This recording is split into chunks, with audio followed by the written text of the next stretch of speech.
바울이 잠이 보약이라는 말을 했습니다. 밤에 잠을 잘 자는 것이 자기에 굉장히 유익하다는 것인데요. 오늘 밤을 지날 때 잠을 잘 주무시고 계십니까? 잠을 잘 자는 사람이 건강한 사람인데 이런저런 이유로 잠을 못 자는 사람은 굉장히 힘들 겁니다. 잠은 사람들이 평균적으로 하루에 30% 정도를 자고요. 우리의 인생을 놓고 펴도 인생의 30%를 잠을 자는데 보내고 있다 하는 걸 보게 됩니다. 이 30% 잠을 잘 때 잠을 어떻게 자는가? 잠을 깊게 자고 잠을 잘 잘 때에 그 사람이 굉장히 유익하다라고 하는데요. 잠을 잘 잘 때 유익한 점이 많이 있지만 4가지 정도로 정리를 해보면 잠을 잘 자는 사람의 첫 번째는 면역력이 강화된다라고 얘기했습니다. 충분한 수면을 이루지 못할 경우에는 내 휴식 시간이 줄어들고 인해서 그로 인해서 면역 기능까지 손상된다라고 얘기합니다. 바꿔 말하면 잠을 잘 자는 사람이 면역력이 강화된다라고 얘기했고요. 두 번째는 잠을 잘 자는 사람이 꿀 피부를 가지고 있다라고 얘기를 합니다. 보통 이제 10시부터 새벽 2시까지를 성장 호르몬이 가장 활발하게 분비되는 시간이라고 얘기하는데 이 시간에 잠을 잘 자는 사람들은 성장 호르몬이 분비가 되고 신체의 회복력이 월등히 상승하기 때문에 피부가 뽀송뽀송해진다는 얘기예요. 옆 사람이 뭔가 피부가 부석부석하다고 하면 밤에 잠을 잘 못 잘 사람이 많습니다. 하여간 잠을 잘 자야 피부가 좋다라고 얘기를 하고 있고요. 세 번째는 잠을 잘 자는 사람이 기억력이 향상된다라고 얘기했습니다. 우리가 잠을 자게 되면 신체 기능은 쉬게 되고요. 뇌의 기능은 그때부터 시작해서 정보를 기억하는 과정을 거치는데 이 내가 이제 신체 기능은 자지만 뇌는 내가 하루를 살아가면서 어떤 걸 기억해야 되겠다라고 생각하는 기억하고 버려야 되겠다고 생각하는 이제 버리게 되는 일을 하게 되는데 그래서 잠을 잘 자는 사람에게 기억력이 향상되기 때문에 시험을 치거나 어떤 면접을 앞둔 사람들은 밤에 잠을 잘 자라고 얘기하는 게 다음날 기억력에 굉장히 도움이 되기 때문에 그렇습니다. 네 번째는 잠의 유익 가운데 하나가 다이어트에 도움이 된다라고 하는데요. 2011년 연구한 결과에 의해서 그렇습니다. 스웨덴 uppsala 대학 크리스티안 베네딕트라는 박사가 연구팀이 연구를 해봤는데 이제 그룹을 두 그룹으로 나눈 거죠. 잠을 잘 자는 그룹하고 잠을 잘 자지 못하게 하는 이런 그룹에 나누어 보니까 잠이 부족하게 되면 대사 활동이 둔화되면서 에너지를 덜 쓰게 되어서 체중이 늘어나는 것을 발견했다는 거죠. 그러니까 밤에 열심히 잠을 잘 자는 사람이 오히려 다이어트에 도움이 되고 밤에 잠을 불규칙적으로 자는 사람은 다이어트에 굉장히 힘들어서 아마 이 체중이 늘어난다라고 얘기를 하는데요. 이렇게 충분하게 잠을 잘 자는 것이 인간에 굉장히 유익하다 하는 게 과학적으로 증명이 되고 있습니다. 그런데 오늘 성경 말씀에 보니까 반대말을 합니다. 잠들지 마라. 이런 말이죠. 잠들어 있는 사람은 잠에서 깨어나라 라고 이렇게 얘기합니다. 성경 말씀에 지금 얘기하는데 11절 상반절 말씀에 보니까 또한 너희가 이 시기를 알거니와 자다가 깰 때가 되었으니 라고 얘기를 합니다. 오늘 본문 말씀에 나온 자다가 깰 때가 되었다는 이 말은 육신적인 잠을 얘기하는 것이 아니라 영적인 잠을 얘기를 합니다. 영적인 잠에서 깨어나라는 말하고 있고 영적으로 자고서 자는 사람은 깨어나고 영적인 잠을 자지 말라고 얘기를 합니다. 이 말씀은 사도 바울이 로마에 있는 교인들에게 준 말입니다. 로마에 있는 교인들은 아직도 신앙생활 초신자들이었거든요. 우리 어린아이들이 키우다 보면 이래 넘어지고 저리 넘어져서 자빠지고 많이 다치는 것처럼 성도들도 굉장히 상처를 많이 받을 때가 언제냐면 교회에 나온 지 얼마 되지 않을 때 작은 것 가지고 상처를 받는데요. 로마에 있는 성도들도 아직도 신앙이 어렵기 때문에 굉장히 많은 상처를 받았고 힘들었다는 거예요. 이 로마서의 기록 연대를 서기 한 57년 어간으로 본다고 하면 그때 당시에 로마 교인들은 3가지 때문에 힘들었을 거라고 추정해 정리해 볼 수가 있는데, 첫 번째는 유대교인들이 기독교인을 핍박했기 때문에 힘들었다는 겁니다. 그러면 사도 바울이 전도하러 갈 때 제일 핍박한 사람이 누굽니까? 이방 사람이 핍박하는 것이 아니라 유대교를 믿고 있는 사람이 기독교 신자들을 엄청나게 핍박했는데, 유대교인들이 기독교인을 핍박했고, 두 번째는 로마의 핍박 때문에 로마에 있는 교인들은 굉장히 힘들어했습니다. 당시 로마 제국의 황제는 그 유명한 네로 황제였습니다. 네로 황제가 로마시에 불을 지르고 그 모든 원인을 기독교인에게 제공했는데, 그때는 아니지만 그 전에 로마 시대에 지금 네로 황제가 예수 믿는 사람을 굉장히 핍박할 때 로마에 있는 교인들도 예수를 믿었고요. 영지주의자들 때문에 이상한 교리들을 교회 안 들어와서 굉장히 힘들게 했을 때입니다. 그러니까 로마에서 신앙생활을 초신자들이 신앙생활을 하는데, 신앙생활을 하는데 흔드는 세력이 너무나 많은 겁니다. 이런저런 이유로 신앙생활을 흔드니까 로마에 있는 성도들의 신앙이 흔들리게 되고 신앙생활이 뚝뚝뚝뚝 떨어질 때, 하나님은 로마에 있는 성도들에게 신앙을 격려하기 위해서 바울의 입을 통해서, 바울의 서신을 통해서 주신 말씀이 로마서의 말씀인데요. 오늘 그 중에 오늘 본문 말씀 가운데 두 가지 정도 한번 생각해 보려고 하는데요. 사도 바울은 로마 교인들에게 두 가지를 부탁하는데, 첫 번째는 지금이 어떤 때인지 좀 분별을 하라라고 얘기를 했습니다.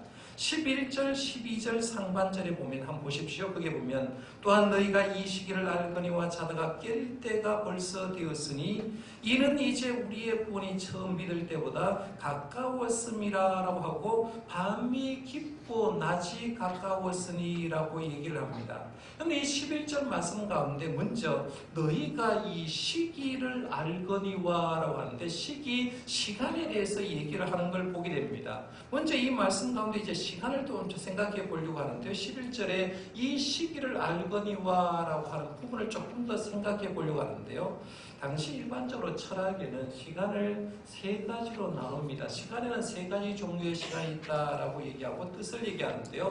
첫 번째 시간은 돌고 도는 거다라는 거죠. 사이클이 계속해서 도는 것처럼 우리가 이제 불교적인 시간관이 바로 이런데요. 그래서 사람으로 잘 살다가 사람으로 잘 살지 못하면 저승에서 다시 태어날 때는 짐승으로 태어난다. 짐승으로 또 선하게 살면 사람으로 태어난다고 하면서, 사람은 돌고 돈다라고 얘기해서 이런 윤회적으로 생각하는 시간관이 있다는 얘기예요. 두 번째는 직선적인 시간관이 있습니다. 시간은 시작하는 시간이 있고 마치는 시간이 정확하게 있다는 거죠. 기독교의 시간관은 이런 겁니다. 인류 역사가 하나님이 창조하시고 그 창조된 시간은 끝을 향할, 충만을 향할 끝없이 펼쳐지는데 직선적인 사고로 가고 있다라고 하는 그런 겁니다. 그 다음에 세 번째 시간관은 가장 중요한 시간관인데요. 사건 중심의 시간관이 있습니다. 여러분 한번 생각해봐요. 내가 40년 세월 살았다라고 생각하는데 40년 세월 살아온 게 기억난 게 몇 가지 정도냐는 거죠. 40년 세월 살아오면서 혹은 60년, 70년 살아오면서 내가 어떤 것이 기억하고 있는 시간은 일반적인 시간이 아니라 사건이 있었을 때 시간을 기억한다는 거죠. 내가 결혼했을 때, 내 자녀가 대학교 갔을 때, 어떤 문제가 있을 때 어떤 사건이 있는 시간은 진짜 시간으로 남지만, 사건이 없는 시간은 시간이 그냥 있기는 있었는 것 같은데 진공과 같은 시간이 있기 때문에 나에게는 의미 없는 시간이 되는 거죠. 그러니까 시간을 얘기할 때 사건 중심의 시간이 있다라고 이렇게 얘기하는 겁니다.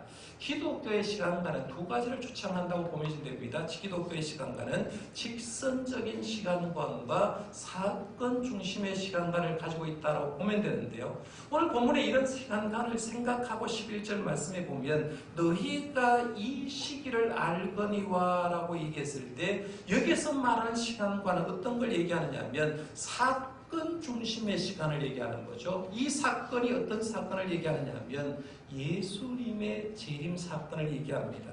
지금 사도 바울은 로마 교인들에게 이런 얘기하는 거죠. 주님의 재림할 시간이 가까웠기 때문에 너희들 잠자면 안 된다. 너희들 지금 관련해 어떻게 해서 잠을 자고 있는 성도가 있을지 모르지만 주님의 재림이 가까웠기 때문에 이제는 잠에서 깨어난다, 나야 된다라고 이렇게 얘기하고 있다는 거예요. 그러면서 이어서 12절 상반절에 보면 이렇게 얘기합니다. 밤이 깊고 낮이 가까웠다, 이런 말을 합니다. 이 말씀을 보면서 우리도 두 가지를 분명히 인식해야 했는데, 첫 번째는 밤이 깊었다라는 말 잘 생각해 보셔야 됩니다. 밤이 깊었다. 이 말씀에서 생각해 볼 것은 현재의 어둠을 어둠으로 인식할 수가 있어야 된다라고 얘기합니다. 예를 들어서 제가 이걸 한번 설명을 해볼게요. 어떤 장님이, 눈이 안 보여요. 장님이 등불을 하나 들고 밤길을 가게 되었습니다. 장님은 자기가 안 보이는데 등불을 들고 앞으로 가게 되었는데, 이유는 내 등불을 보고 앞에서 오는 사람이 나와 부딪히지 않게 하기 위해서 이 장님은 등불을 켜고 앞으로 간 거예요. 그렇게 가게 되면 앞에 사람이 내 등불을 보고 피할 거라고 생각하고 그렇게 갔는데, 그렇게 가는 가운데 어떤 사람이 자기와 탁 붙어버렸어요. 마주쳤어요.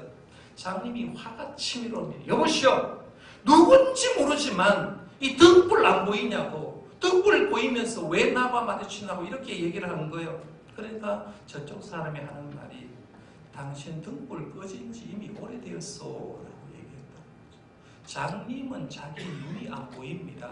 등불을 켰는지도 보이질 않고 등불이 꺼져 있는지도 보이지 않다는 거죠. 우리가 어둠 속에 죄악에 물들이는 자는요, 선과 의만 모르는 것이 아니라 자기가 얼마나 죄악된 현실 속에 있는지, 죽을 형편에 처해 있는지 악의 현상도 모른다는 거죠. 어둠에 대한 의식 자체도 없다는 얘기입니다. 우리가 세상을 보면서 세상이 어둡다, 영적으로 지금 깜깜하다, 지금 세상은 암흑기와 같다라고 얘기할 수 있으려고 하면 내가 영적으로 깨어있는 사람만이 할 수 있는 게 지금 어둡다라고 얘기할 수가 있다는 얘기죠. 그런데 내가 아예 어두운 사람은 지금 어두운지 밝은지조차도 구별하지 못한다는 얘기입니다. 그래서 오늘 본문 말씀에 밤이 깊었다라는 말을 하고 있죠. 그 다음에 또 하나는, 밤이 깊었다는 말은 반대로 아침이 가까웠다라는 것을 뜻하고 있다는 얘기입니다. 이게 밤이 어둡다, 밤에는 어둡다는 건 상식이죠. 한번 생각해 봐요. 그래, 보통 이제 요즘은 날이 일찍 저무니까 저녁 6시쯤 되면 깜깜합니다. 아마 시골에 있는 사람은 깜깜할 거예요. 다음날 새벽 6시까지 깜깜합니다. 밤에는 어두운데, 밤 12시간이 어둡지만 똑같은 시간대가 시간대별로 똑같은 어둠이 있는 것이 아니라, 어떨 때는 밤 시간대도 좀 밝을 때가 있고 어떤 시간은 밤 시간대도 어두울 때가 있다는 거예요.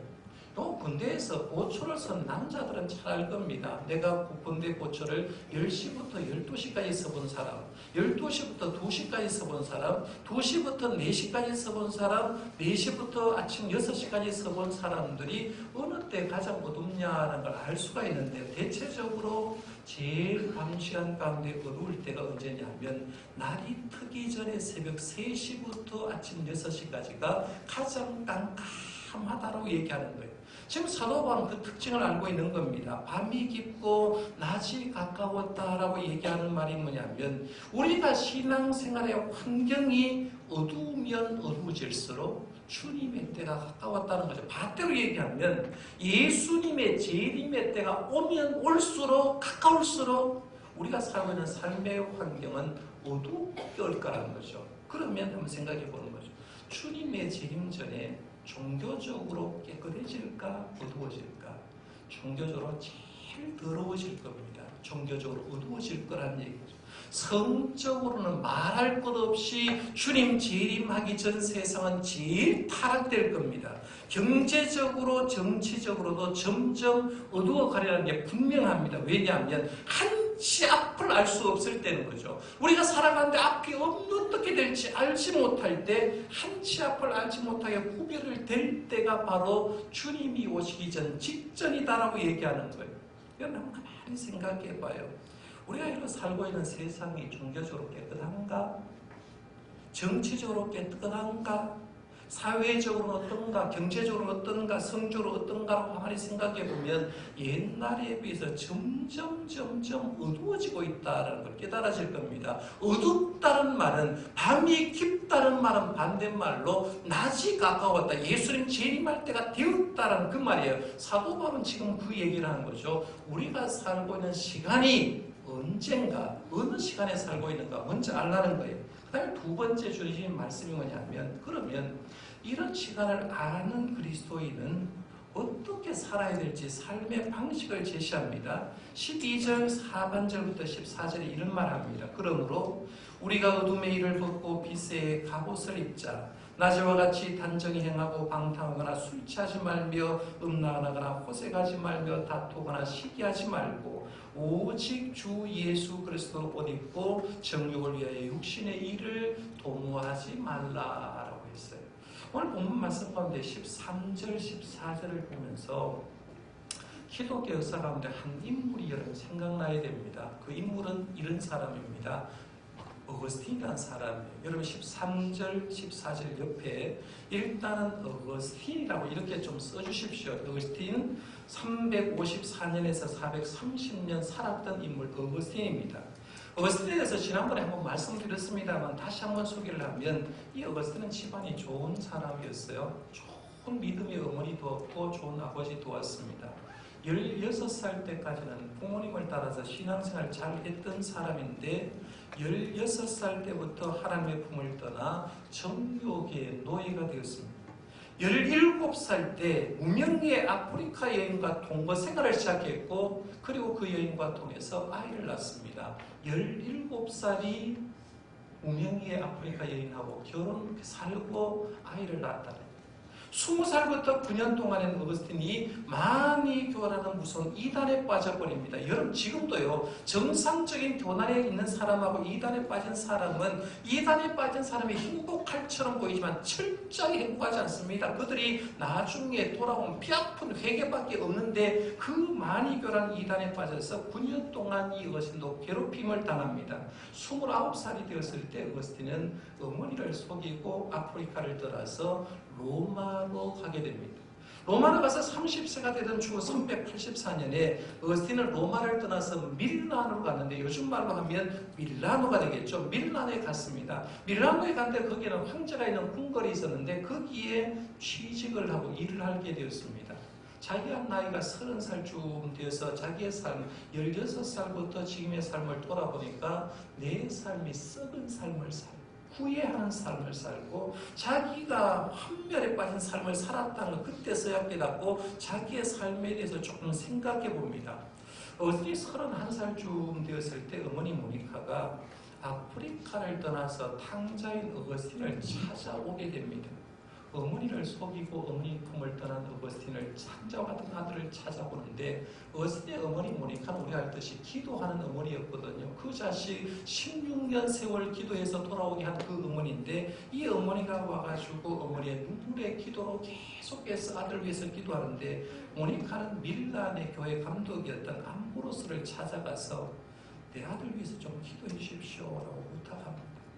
나도 기도하지만 밀란의 감독이었던 암브로스를 찾아가서 눈물로 호소하면서 내 아들 지금 방탕한 길로 걸어가고 있는데 방탕한 길로 걸어가고 있는 이 아들 위해서 좀 기도해 주십시오라고 해서 암브로스도 함께 기도하게 되고, 암브로스가 신호하는 교회에 아들을 데려가서 말씀을 듣기 시작합니다. 어때 마음이 조금씩 열립니다. 어떨 때는 이 어스틴이 설교를 듣는데, 암브로스 설교를 듣는데 하나님의 음성으로 들릴 정도로 하나님의 말씀에 굉장히 많은 은혜를 받습니다. 그리고는 조금씩 열리기 시작하고, 자기 어머니 모니카도 아들이 드디어 하나님의 품으로 돌아올 경다 생각하고 느낄 정도로 마음이 많이 바뀌었습니다. 그렇게 해서 어스틴이 32세가 되던 주 386년 8월 어느 날이었습니다.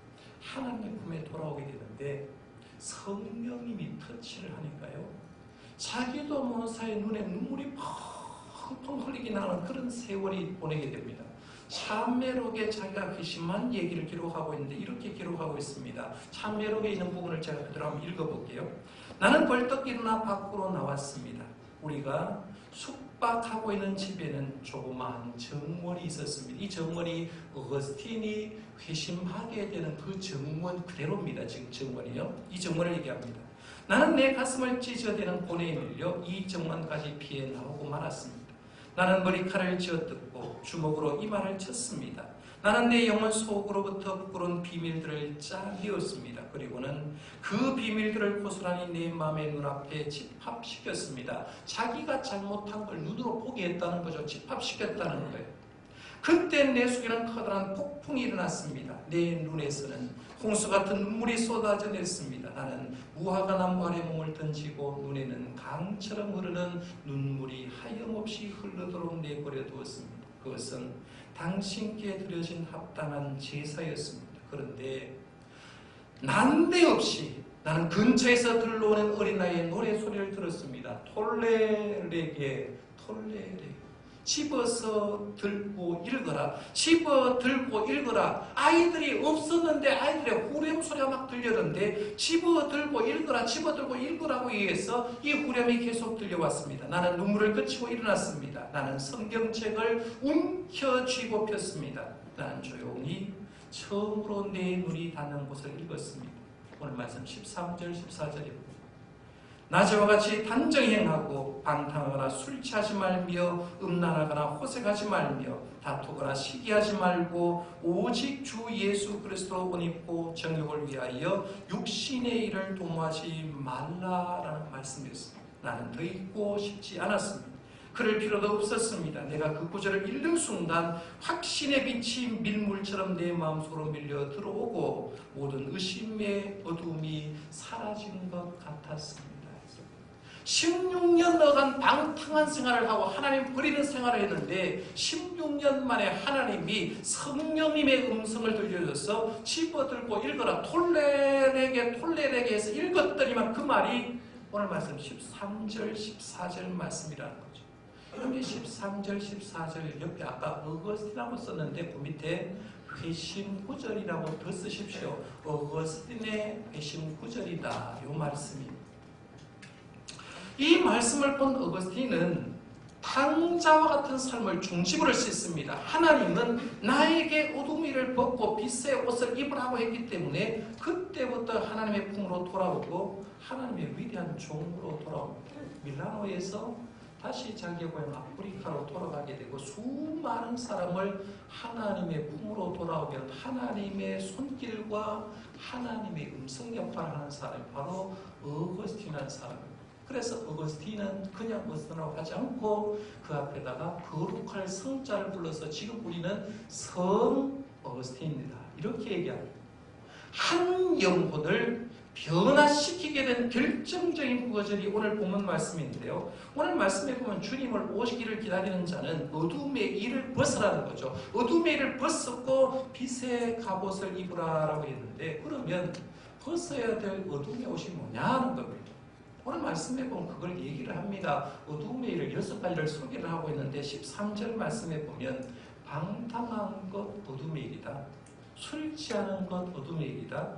음란한 것 어둠의 일이고 호색하는 것 어둠의 일이고 다투는 것 시기하는 것이 어둠의 일이다라고 말하면서 6가지를 소개를 하고 있습니다. 당시 로마 교회 교인들에게 너희들에게 혹여 이런 일이 있으면 빨리 벗어라 하지 마라 라는 거죠. 조금 설명하면 이런 겁니다. 첫 번째, 방탕함이라는 것은 무질서를 얘기합니다.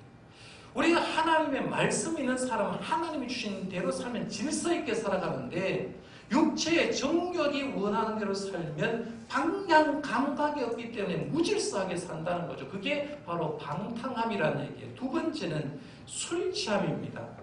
여기 지금도 후진국에 가면요, 뭐 인도나 혹은 동남아에 가면 어린아이들, 초등학생들이 담배를 꼬박꼬박 피우는 거 쉽게 봅니다. 할아버지하고 같이 맞담배를 피우는 거 쉽게 본다는 거죠. 그런데 헬라 사람이 그 시대에 어린아이들부터 어른까지 하는 게 뭐냐면 술을 많이 마셨다는 거죠. 그런데 우리가 술을 많이 마시는 사람은 알겠지만 술을 취하면 정신이 흐리멍텅해집니다. 그렇죠? 멀쩡했던 사람도 술을 먹으면 정신이 흐려지고 이로 인해서 행동을 하는 게 전부 다 무책임한 일을 연달아 생기게 되는 거죠. 술을 먹고 흐리멍텅하게 뭘 하게 되면 나중에 되면 결국에는 무책임한 일들이 일어나고 악에 대한 용기가 생겨서 술 먹고 전부 다 엉뚱한 짓을 하잖아요. 그렇죠? 사람을 죽이거나 어떤 잘못한 일을 할 때 술 취함인데 그래서 술 취하지 말라는 거예요. 세 번째는 음란인데요. 음란은 원문에 보면 코이테라고 했어요. 이 코이테라는 뜻 가운데는 침대라는 뜻이 있어요. 침대. 음란은 침대에서 일어난 일을 얘기합니다. 육체적인 욕망과 단순한 향락을 위해서 부도덕작한 행위를 하는 게 그게 음란이라는 거예요. 그 다음에 네 번째는 호색인데요. 원문에는 호색이 부끄러움의 뜻이 있습니다. 부끄럽다. 여러분들 우리가 엉뚱한 짓을 하는 사람들, 부끄러움이 없는 건 굉장히 큰 문제예요. 내가 영적으로 깨어있는 사람 조금만 잘못해도 부끄럽습니다. 그런데요, 영적으로 마비가 된 사람은 자기가 죄를 지었는데도 무슨 죄를 지었는지 부끄럽지 않다는 거죠. 그러니까 우리가 죄를 지으면 인간은 죄가 무엇인지 알고 죄를 지으면 부끄러워져야 되는데 이게 음란에 빠진 사람들은 결국에는 부끄러운 짓을 해도 무감각하게 된다는 거죠. 그걸 호색이라고 이렇게 했어요. 그 다음에 다섯 번째로 다투는 겁니다. 말 그대로 다투는 거죠. 근데 다투는 거요. 교회 안에서 싸우는 거 누가 싸우느냐 하면 자기가 똑똑하다고 생각하는 사람을 싸워요. 절대로요. 내가 겸손하고 내가 못하다라고 생각하는 싸움 안 겁니다. 그런데 자기가 뭔가 똑똑하고 자기가 뭔가 교만하고 자기보다 남보다 가졌다고 생각하는 사람이 싸움을 걸어옵니다. 그 싸움을 얘기하는 거죠. 그런 다툼을 하지 말라는 거예요. 다음 여섯 번째로 시기하는 겁니다. 시기는 원수 맺는 사람의 전초기지입니다. 우리가 시기하게 되면 원수가 맺어지고 원수가 맺어주면 나중에 살인까지 갈 수 있는 게 시기하는 것 때문에 시작될 때가 많다는 거죠. 이 어둠의 일 여섯 가지를 정리를 해보면 이렇게 또 나눌 수가 있어요. 방탕함과 술 취함은 육신적인 욕심에 의한 죄죠. 유욕적인 죄입니다. 음란과 호색은 성욕적인 죄를 짓고 다툼과 시기는 감정적인 얘기를 합니다. 우리가 하나님을 섬기는 사람에게 이런 것이 있다고 하면 빨리 버리라는 거예요. 예수님 재림하기 전에 이걸 빨리 버리라고 얘기를 하면서 사도 바울은 주님을 만나기 위해서 합당한 빛의 갑옷을 입자라고 했어요. 14절 상반절에 오직 주 예수 그리스도 옷 입어라라고 말하면서 빛의 갑옷을 입자 12절 하반절에 얘기하고 14절 상반절에는 주 예수도 옷 입어라고 했는데요. 다른 것을 보니까 사도 바울이 에베소서 6장에 보면 하나님의 전신갑주를 입어라 그랬죠. 성도가 입을 옷은 하나님의 전신갑주라고 얘기합니다. 현대 성경으로 제가 하나님의 전신갑주를 좀 읽어볼 테니까 들어보세요. 이제 여러분은 진리의 허리띠를 띠고 말씀의 허리띠를 띠라는 거예요. 하나님이 인정하신다는 흉패를 가슴에 붙여야 합니다. 평화의 복음을 전하기 위해 빨리 달릴 수 있는 신을 신어야 합니다. 어떤 싸움에든지 악한 세력이 쏘는 불화살을 막아 꺼버릴 수 있는 믿음의 방패를 들고 있어야 됩니다. 그리고 구원의 투구를 쓰고 하나님의 말씀인 성령의 칼을 손에 쥐고 있어야 됩니다. 여러분 또한 항상 기도하십시오. 무슨 일이나 성령께서 원하시는 선 안에서 하나님께 간구하십시오. 여러분이 필요한 것을 계속해서 아뢰십시오. 각지에 흩어져 사는 그리스도인들을 위해 열심으로 기도하십시오. 하나님의 전신갑주는 진리의 허리띠, 의의 흉패, 우리 잘 알잖아요. 평화의 복음의 신을 신고 구원의 투구를 쓰고 믿음의 방패를 가지고 성령의 검 하나님의 말씀을 가지고 하나님께 기도하라. 그것이 성도가 입어야 될 영적인 옷이다라고 에베소서에 소개합니다. 성도 여러분의 교회력으로 지난주로 한 해가 끝났다. 황희신 교수의 줄로 한 해가 끝났고 오늘부터 교회력으로 새로운 한 해가 시작됩니다. 그래서 대림절 첫 번째 주일입니다. 장식도 잘 해놨죠. 보라색 초를 4개 껴놨어요.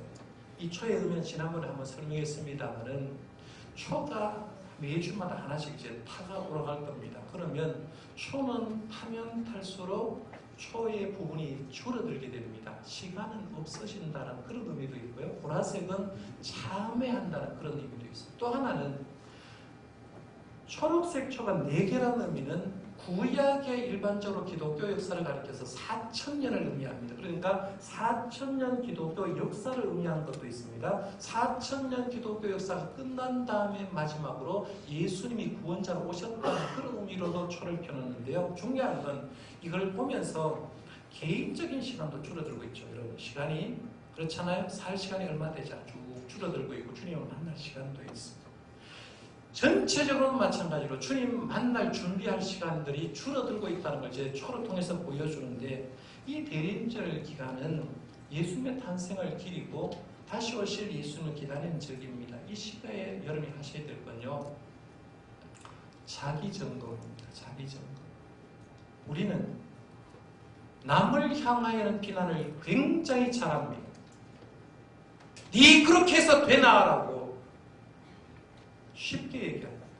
제일 못하는 건 자기 점검. 지금 세상은 암흑 세상입니다. 솔직하게 말하면 영적으로도 우리나라 지도자도 경제적으로도 암흑시기라고 말할 수 있습니다. 그때 그러면 나는 영적으로 잠을 자고 있지는 않은가? 나는 과연 영적인 잠을 자고 있는 나는 아닌가 하고 여러분 스스로 한번 물어보시라는 거죠. 만약 영적인 잠을 자고 있다면 주님은 깨어나기를 원합니다. 지금 오늘 본문 말씀을 통해서 사도 바울은 로마 교회에 영적인 잠을 자지 말라, 자고 있는 사람은 깨어나라고 얘기했듯이 지금 우리에게도 하나님은 영적인 잠을 자지 말게 하는 주님의 음성을 들으시기를 바랍니다. 혹여 자고 있는 분도 이제는 깨어나셔야 됩니다. 그것이 바로 대림절 첫 번째 주일 주님의 음성이라고 생각하고요. 어둠의 일을 벗어버리고 하나님의 전신 갑주를 다시 갖추어서 입어서 영적으로 깨어있는 주님을 맞을 준비를 할 수 있는 저와 여러분들 되시기를 바랍니다. 기도하겠습니다.